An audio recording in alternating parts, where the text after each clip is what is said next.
For God did not give us the spirit of fear, but of power and of love and of a sound mind.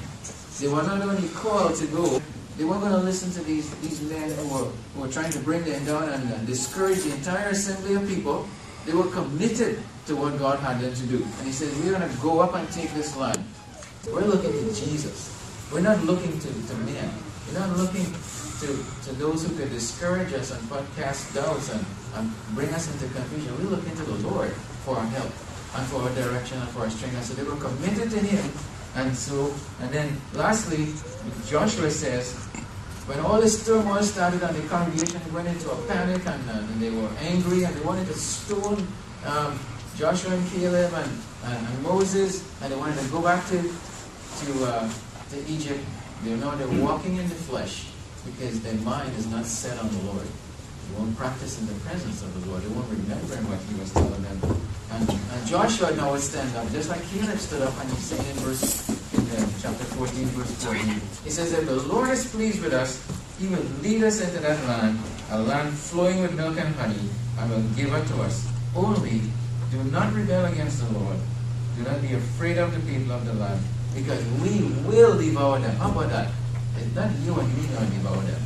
It's not you and me going to have the victory. It's the Spirit of God working in our lives. The presence of God in our lives go with us. And we practice His presence, and we look to Him only, like Joshua and Caleb did, right? Now we can stand with authority, right? And with great power, we can say, we will devour them because God is with us. We're going to get the victory. When Uncle Arnie's called to go to different places in the world, right? The Lord is calling. He's committed to the ministry that the Lord has called him into. And then he has the confidence because God is calling. There's many voices in the world that calls us. But when we practice the presence of God, we hear His voice. And when He calls us, because we walk in Him, we're committed to serving Him. Regardless of all the noise around. And we have a confidence, because many of us in this room could probably have tons of stories that we could share with here this morning. We could probably spend the whole day saying encouraging each other, the confidence that we have in God. Right? Many stories in our lives of how we worked out. So God calls us to walk by faith, not by fear. He calls us to practice His presence in our lives. And as this ministry that God has birthed many years ago is going to continue, He wants people who are called and committed to Him, and people who have confidence in Him only, not in ourselves, and we want to hear His voice. And He's going to take us to places that we would never think that we would go. So as we finish, we just want to remind ourselves, we're going to ask the Lord to help us to practice His presence in our lives and walk in the victory that He's given us. God bless.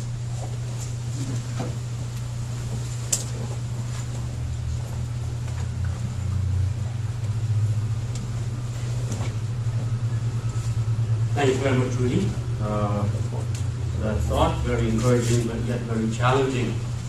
A lot of us as Christians love to enjoy the presence of God. The challenge comes when we are to exhibit that presence, to live it out. When we do that, we do know that there comes a time when we do exalt His presence. And what a challenge it is. God is still the same yesterday, today. What He has done, He continues to do, and even greater things. Our problem is that we are so tunnel visioned of what Jesus would have done in His days or in His ministry, we expect to see the identical thing happening. So God is doing beyond that. He's going beyond and reaching out in ways that we cannot even begin to understand. We have to praise God for that. Again, we just want to welcome you this morning to our annual membership meeting. We came across a little phrase in our memorandum as I was going through that, and I had to call Sam, and I said, Sam, how do you interpret this? And actually, when the ministry started, of course, it was younger. So they never really amended that phrase or corrected it. So a few people, a few members can get together and form a quorum, and you have your meeting. Wish we knew that the last time. But anyhow, all things work together for good. We just gotta praise God for these little things. Excuse my throat, my voice. I'm just trying to get over a cold. I want to encourage you to bear with us today. We're not going to have a long meeting this morning. What we did last time is that we went through all the reports, and you've got the reports in your hand. We just couldn't, we didn't make any decisions, and those few decisions are going to be done today. You're the ones who make the decisions for the ministry. You're the ones who pray for this ministry. You're the ones who encourage the furtherance of this ministry. And we thank God for you. And today, downstairs, we're going to be walking you through what has transpired just in this year and only in a few areas. Because if we were to tell you what went on everywhere, we're going to spend 3-4 hours downstairs. So I'm just prompting you from now. Some people are going to say, it was too much. It isn't. When you see it and you realize, you will understand that really it isn't too much. It's just that there are so many things that God is doing. And if you don't know, how are you going to pray? And so it's important for you to be brought up to date and to know what God is doing. And so I'm just trying to take front here and encourage you. Okay, you have the agenda before you. Can we have let me just take this opportunity. We were going to do it later. We'll do it when we come. Rune is in the back. She's going to be taking the minutes. The adoption of the agenda. You have it here. Can you have a motion for that, please?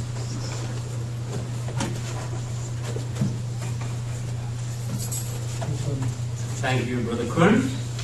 Seconder. Pat, thanks. Can we adopt the minutes?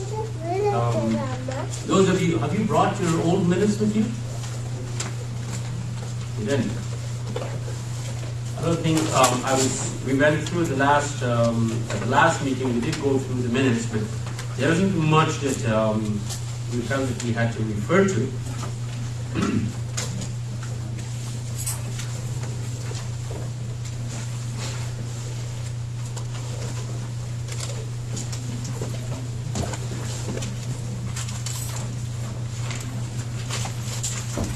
Just to refresh your mind, we dealt with it was basically on the report, the reports that we had. We talked a little about the volunteers. We talked a little about new ministry opportunities in Uganda, Myanmar, South Sudan, and Burundi. This was last year. We mentioned a bit about the financial situation, and then we had new businesses. That was basically minutes from last year. Election of directors as well.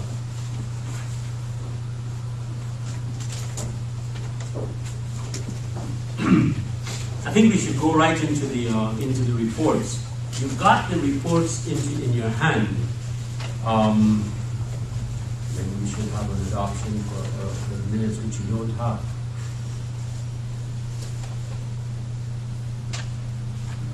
Could we possibly have somebody just move the motion for the adoption of the minutes on the second? People who were here at the people who were here at the last meeting, yeah, in June. Ken? 10 seconds. Okay, Jacob, thank you. Matters arising, we did look at that, and there really wasn't much. The only thing I remember we talked about was the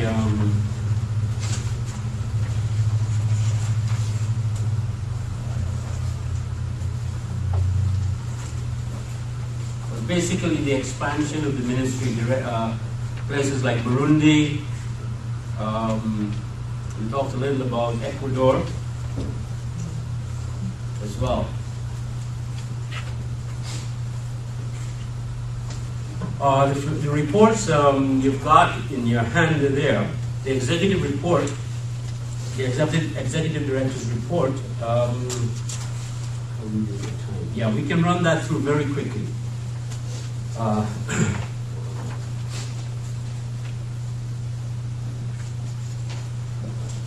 The night is far spent, the day is at hand, Romans 13:12. Special thank you to the directors, volunteers, prayers, and financial supporters and partners in ministry. Praise the Lord for all He has done to glorify Himself, encourage our hearts, and bless many around the world. The year 2011 began with a great need in the homegoing of Andrew Wilson, and God provided Nicole and Palm Bay, who worked conscientiously to keep our accounts up to date and in preparation for an audit by CRA. The CRA audit took several months and was concluded. To date, we have had no report from their office.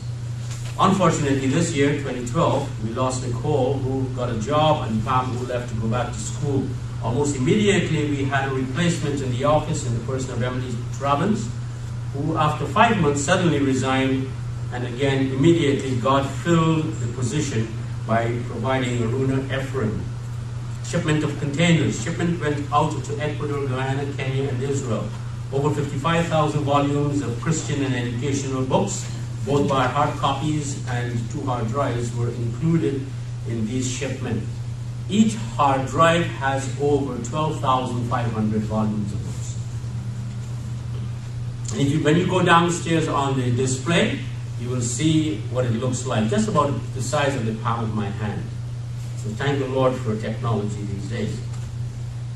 And that costs just about, I think it's about $400 we are paying. It's $700 for a hard drive. But we have an agreement with the organization that we pay $400 instead of $700. Ministry and medical mission trips, conventions, conferences, pastoral training, women's conference, medical mission trip, and teachers training to Guyana and Kenya, CME in Ecuador. Sustainable projects, over 80 sewing machines shipped to Kenya, Guyana, and Ecuador. 30 pastors and 6 ladies groups received goats and sheep. 3 additional printing presses shipped to Kenya. Miscellaneous items like computers, all electronics, sporting equipment, clothing equipment, medicines, etc. Extended to the school for the Poka tribe in Uganda and built a new school in Campus, West Pokot, Kenya. Remember, we started those little round huts 2-3 years ago. 2 years ago. Yeah. What they call the maniata. And each maniata was, or each round hut was a classroom. 6 classrooms were built. And when we went back last year, we did an extension, but instead of building round ones, or these round huts, we built a rectangular building, something like 100 by 25 or 30. And that gave them 4 additional classrooms. So when the Pokots on the Kenyan side saw that, they said, well, you know what, we're not going to build the round ones, we're going to build, we prefer the square ones. And today in the video downstairs, you're going to see what that looks like. We couldn't complete it when I was there on the last trip because of rains, but I was told it has been completed. They're going to be sending us some pictures to see what it looks like. Radio station, worked on getting radios to French Guyana and an FM frequency for Kenya. Greenwood Gospel Chapel, together with Bridal Grove Bible Chapel, decided to partner in providing the station for Kenya. I'm happy to tell you that the radios for French Guyana, we have got through with that into French Guyana. I have collected 1,000 radios from Galcom. It has already been shipped, and I'm heading down to Guyana on the 8th of this month, 8th of October, sorry, to be able to clear that, and then that will be taken into French Guyana. Now, partnering with Galcom in radios and stations, it means that the entire Latin and South American countries, every country in that entire block has been covered, including all the Caribbean islands. So just below Miami, that whole the southern part of the hemisphere, has been covered with radios and also radio stations.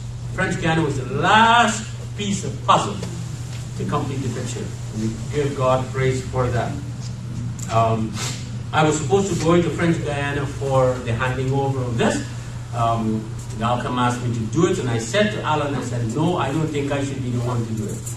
I think Galcom should be the one to conclude the final piece in that puzzle. Just to give them the credit that is due to their ministry.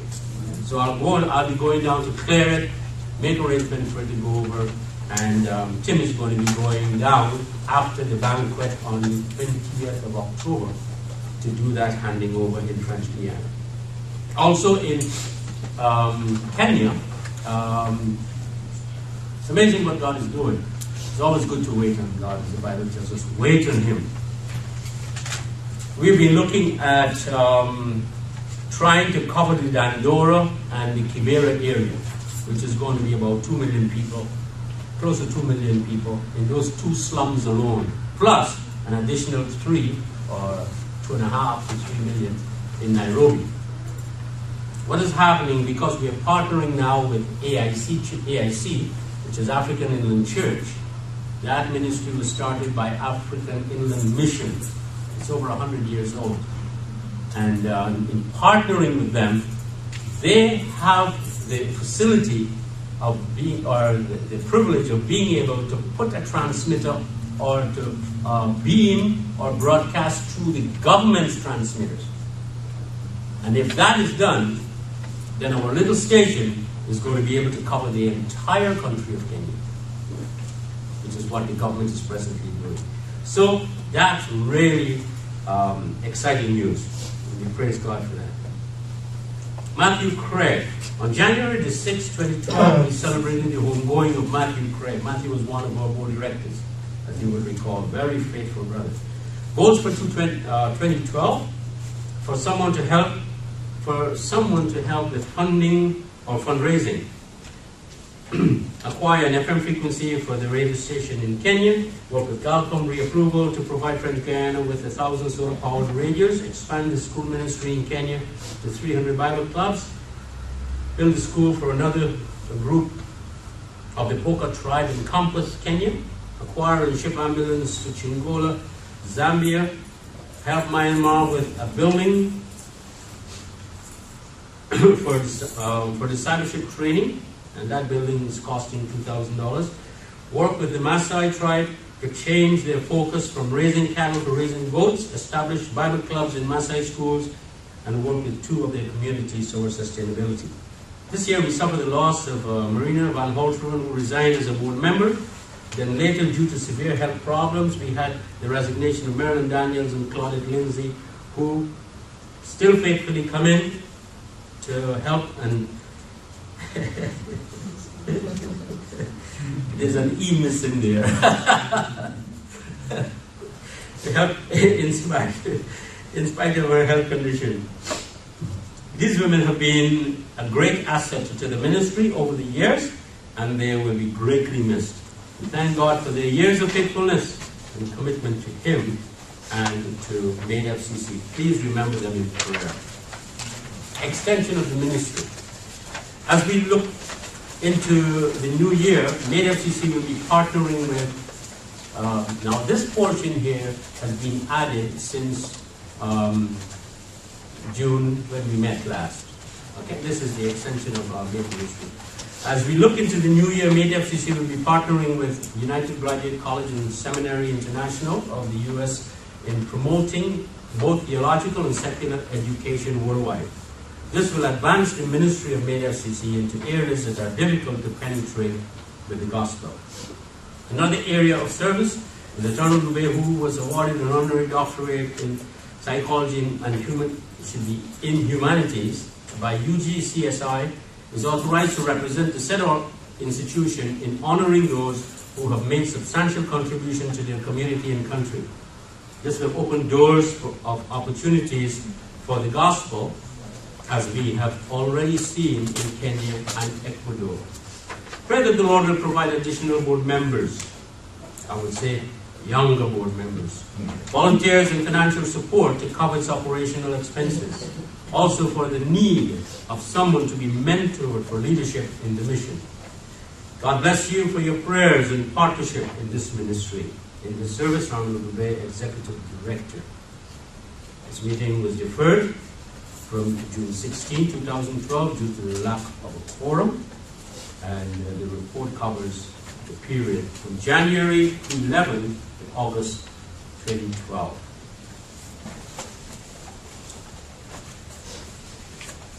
Any questions?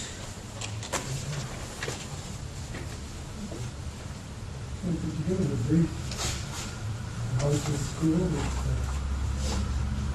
Which one? Graduate College. United Graduate College and Seminary is a school that provides e-learning, learning through computers, electronic education. And what they've been doing, they've got about 1.2 million students around the world. Evangelically sound. I've checked their statement of faith because that's the most important thing. You want to know who you're getting involved with. What they have done in the past too, they've got different departments. They have a department of their institution that they call, that is an honorary department, and they have gone into countries and a few countries and look for people who have made substantial contribution to their country, and they honor them. It's not that many. I think there are about 8 countries. And when they came down, the professor, one of the professors, and the chancellor came down to Kenya to give me my presentation. What we did, we sat and we talked about it. And I said to them that, you know, it's great for what you've done, it's commendable, but we need to go a little further. We need to be able to look into communities and see people within the community who have made substantial difference. Not just to the community alone, but also to the nation, or to the country as a whole. And that really got their attention. And so they asked if I would be willing to accept the responsibility of representing the institution. And I said, well, I can only do that after I've discussed this with my board. And so when I came back, I mentioned it to some of the guys on the board, because we didn't have a full board at that meeting. And they felt that, you know, it's worthwhile looking into and accepting and working together. Because it's not costing us anything. What it's doing is literally opening up more opportunities for MATE to be able to reach people. But the institution itself is fairly sound, for they are more concerned of using this to be able to carry the gospel. And they felt that a partnership with MATE would help them to do that even more because of the type or the nature of ministry that we have. Answering your question, I should also say that we have already taken a step forward in that direction. I was going to Ecuador after I came back from Kenya. And while we were in Ecuador, we were able to select 5 people that we felt who are worthy of honor. And those five people are a gentleman by the name of Ricardo, and he was responsible for working with the street gangs. And he got the street gangs, and you're talking about hundreds of young people. He was able to get them to surrender all their weapons to the authorities, to the police, with the support of the mayor. And the mayor's support was basically to kick in with microfunding. And so if they were to do this, then he was going to give them some funding to start little cottage industries. Now you go into Guayaquil and you can see a beauty salon here, you can see a printing press there, you can see a mechanic shop here, a welding shop. In fact, the welding shop is building all the garbage containers for the city of Guayaquil. And that has really made a huge difference in Guayaquil. So 2 of the 5 people are both Ricardo, the mayor, our representative there, who is Isabel Escala. She was the consul general here, and while she was here, she came to know the Lord. Dr. Paul Roberts was very influential in encouraging her in her faith and see her grow. And when she went back to Ecuador, that was when we approached her and asked her if she would be our representative there. Along with her is the international director of Junta, and he's the one through whom we are able to acquire services for emergency surgeries. Remember the young woman from Kenya that we flew into Ecuador for brain surgery? The young man last year from eastern part of Guyana who went in for, again, removing a brain tumor. And in fact, my own sister who had optical surgery from Guyana went down to Ecuador. So him, and also the 5th person is a Roman Catholic priest. A man who left India 10 years ago, was sent from India to Ecuador, and worked with, he worked with Mother Teresa in the latter part of her years, and is doing a fabulous work. And you'll see some of the slides when we go downstairs. Went into the worst part of Ecuador, the poorest of the poor, over 250,000 people. And over the last 6 years has established 6 schools. Each school has over 600 students.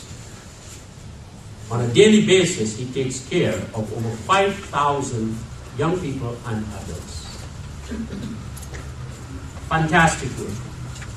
So those are the 5 people that we have earmarked of honoring for their services to the community. And what has happened, I must tell you this, and what has happened now is that the doors have really been opened up to me.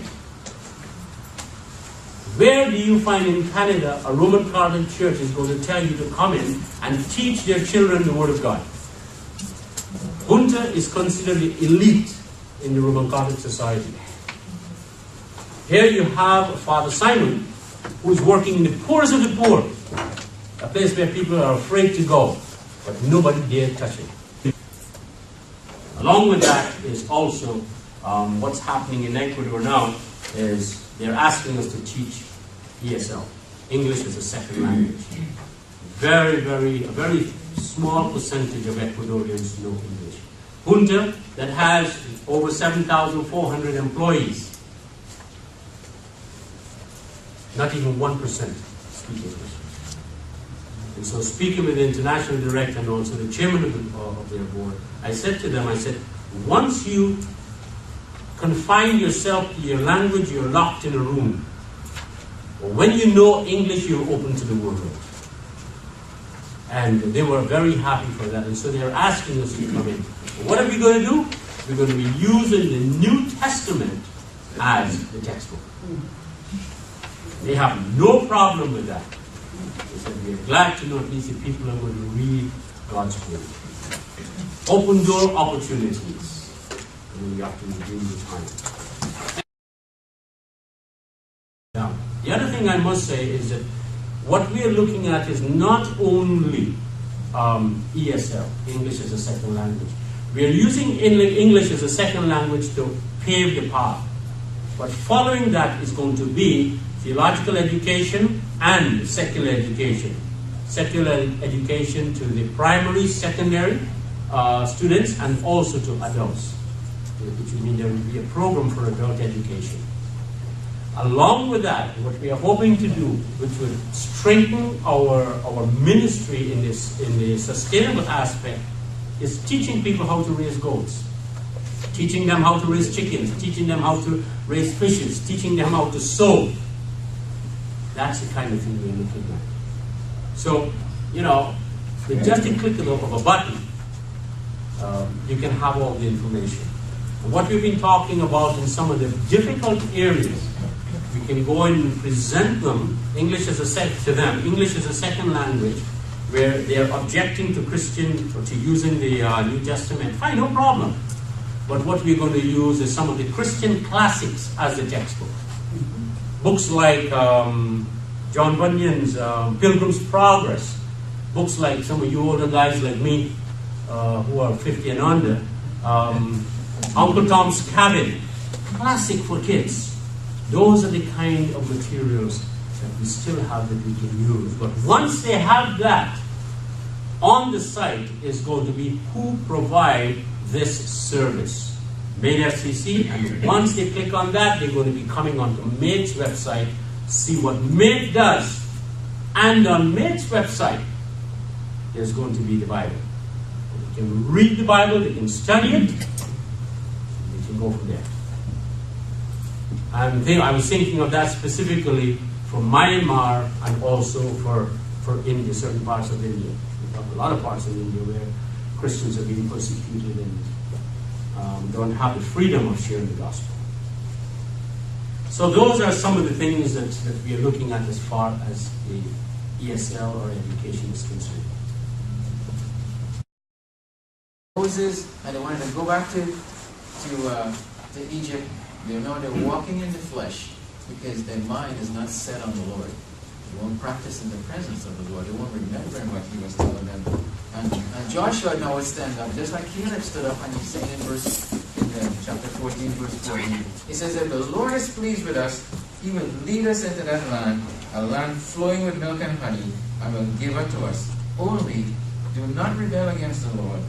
Do not be afraid of the people of the land, because we will devour them. How about that? It's not you and me going to devour them. It's not you and me going to have the victory. It's the Spirit of God working in our lives. The presence of God in our lives go with us. And we practice His presence, and we look to Him only, like Joshua and Caleb did, right? Now we can stand with authority, right?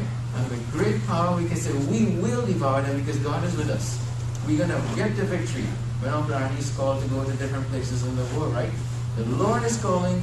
He's committed to the ministry that the Lord has called him into. And then he has the confidence because God is calling. There's many voices in the world that calls us.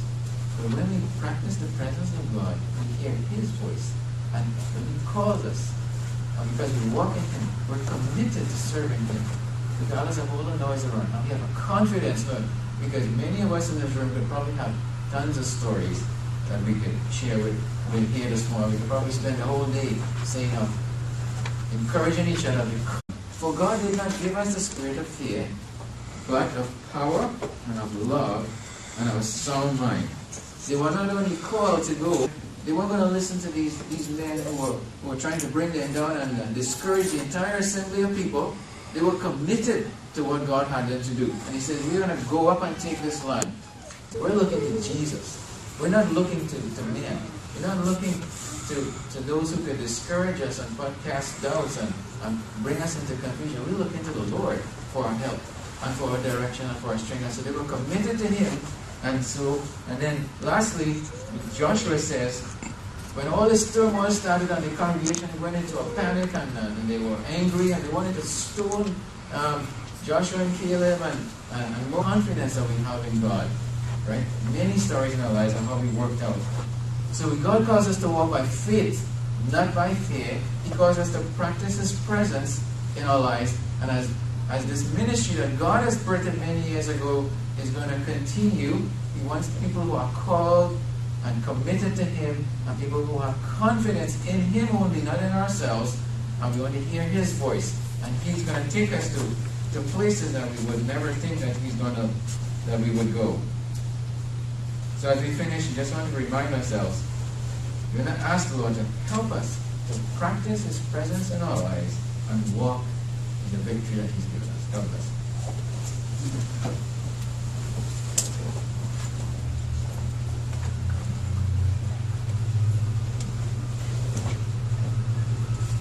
Thank you very much, Rudy. That thought, very encouraging, but yet very challenging. A lot of us as Christians love to enjoy the presence of God.